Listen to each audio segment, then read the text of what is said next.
Welcome back. You're watching Plain Speak. For our next story, we're looking at a controversy that refuses to die down in Karnataka. 3 months ago, as you know, the Congress stole from the BJP the state of Karnataka, the only bastion the BJP had in the south. Now, they did it on the back of 5 poll promises. Promises that the BJP from day one has called freebies, accusing the Congress government of doling out what they call welfare at the expense of the state's future.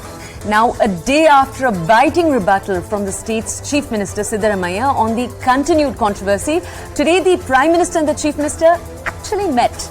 We're going to take a deeper look at A, that meeting, and B, this larger conversation of what the BJP calls freebie politics. And this question the BJP keeps saying, is it leaving the citizens wanting? We want to take a deeper look at this. We have guests with us to take a deeper dive on this show. We have Mohan Vishwas. He's a spokesperson of the Karnataka BJP. We have Aishwarya Mahadev. She's a spokesperson of the Congress. B.S. Arun, a senior journalist, and Professor Chandan Gowda, a professor from ISEC.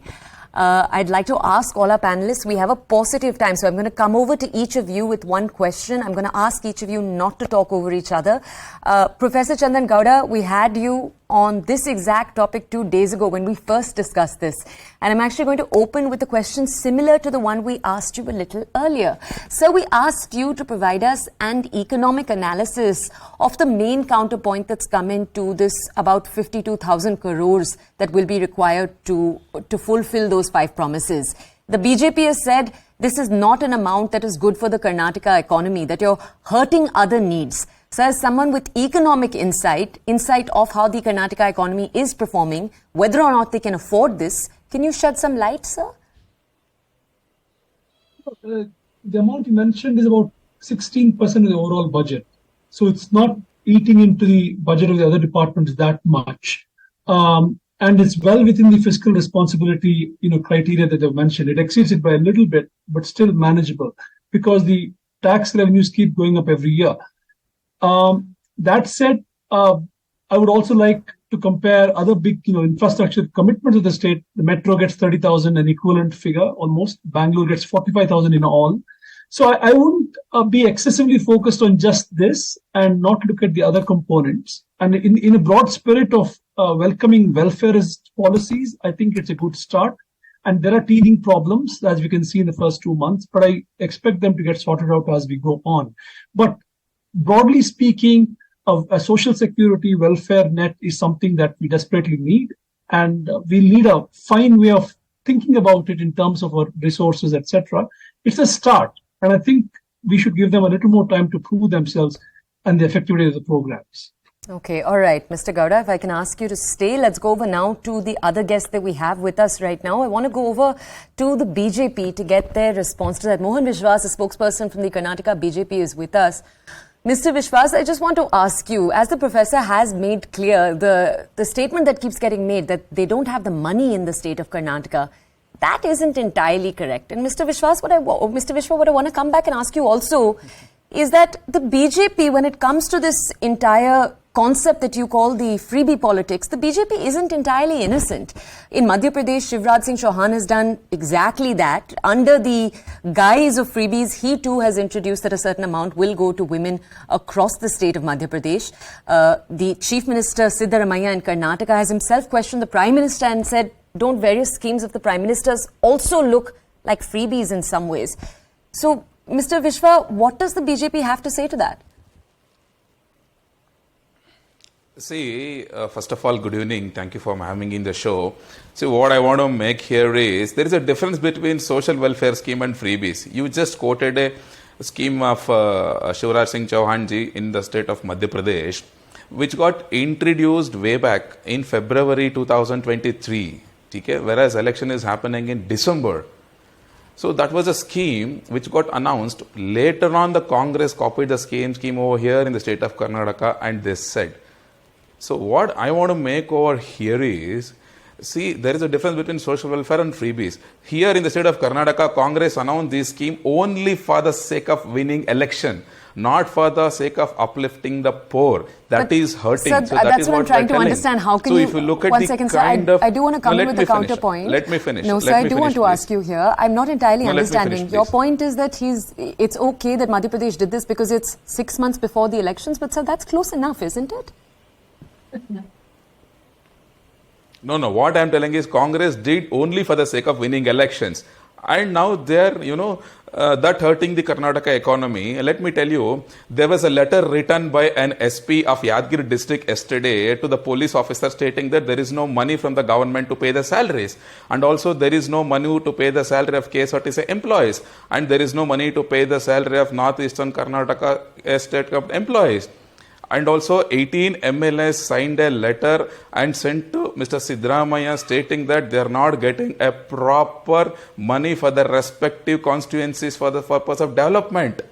And this is happening even after increasing additional duty in the budget on liquor, even after increasing the valuation of property in the budget, even after increasing the royalty on stone crushers, even after increasing the rate of milk in the state of Karnataka.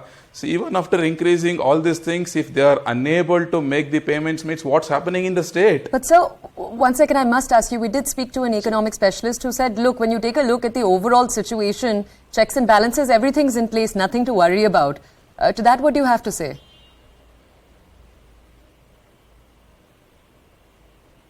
All right. So you're asking me? Yes, sir. But actually, I'll move on to the other people we have with us on the panel. I'll come back to you. Aswarya Mahadev, she's a spokesperson of the Congress. Ma'am, thank you for joining us here today. I do want to ask you one question, ma'am. And this was actually a question that was raised by the BJP too right now. We did see how a few weeks ago, actually, just a few days in fact, K Shivakumar, the Congress leader, did have to end up making a statement to the press about MLAs who'd sent this letter. Now, he rubbished the letter, but he did say that, look, right now money has been diverted to these promises. We can't give money to the MLAs. So I just want to ask you there, how should our audiences interpret that? In some way, was there a lack of management there that you do have MLAs coming out with a letter? These kind of controversies are embarrassing for a party that's just come into power. Good evening, Toya. I think first two other responses. It almost seems like if something is promised by the BJP, it is for social welfare, while it is done by the Congress, it is obviously revdi or a freebie. And I think that distinction is ridiculous, whether it was offered 6 months ago or a year ago. If they in principle believe that 2,000 or 3,000 rupees Shivraj Chauhan is giving them in Madhya Pradesh is social welfare, in principle, the same thing is happening with Grihalakshmi here first.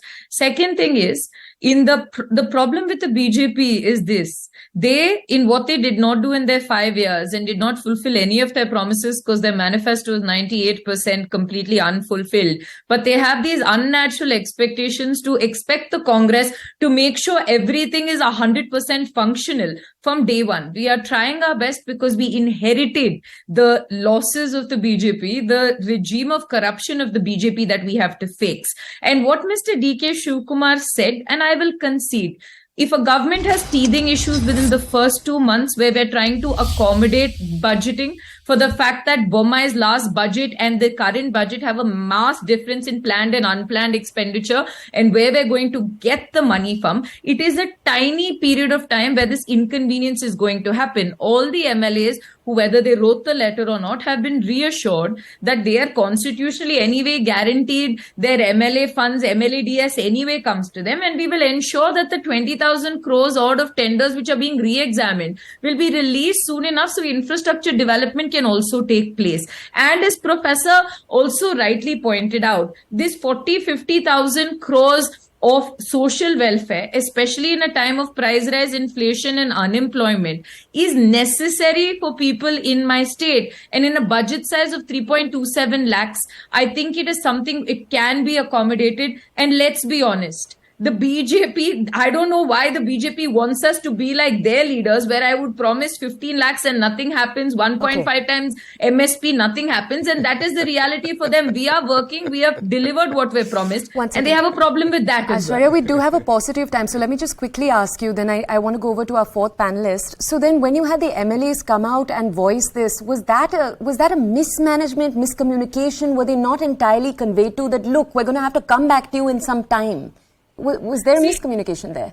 No, Toya, for the fact that we have 135 MLAs and a historic mandate, there was also a certain amount of communication that should have occurred, which may not have happened, which is why immediately, the minute the MLA started voicing, because we're not like Yatnal to go on there and tell me 2,500 crores is the price for a chief minister and actually have Murugesh Nirani's event stoned. But my MLAs waited and had a CLP meeting, and there's been a higher level meeting to ensure that there's better coordination. And I can assure you, and I will come back on your show to assure you as well, that my government is fully functional, and the BJP is just going to try to nitpick and find some issues to still stay relevant in the state. Aishwarya, thank you. Let's go over to B.S. Arun, who's with us also. Sir, thank you for waiting. I want to ask you this, sir. I'm going to ask you for your overview.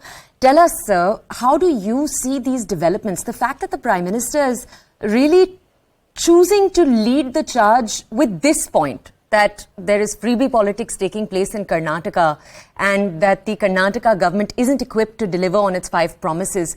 Why are they staying stuck, the BJP? Why are they staying stuck on this issue when there could be 10 other issues that they could be focusing on? Why are they leading with this charge, sir? Why do you see that?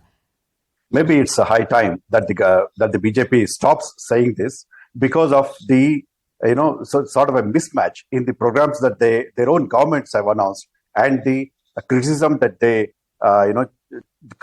make against the Congress governments. Let me point out there are 3 these welfare measures in the Madhya Pradesh government. One is this for women, the other is for the religious tours, and the third one is for farmers once in 2 years. So when this is the case, I don't know how morally they can oppose the welfare measures of the Congress government. Even BJP government of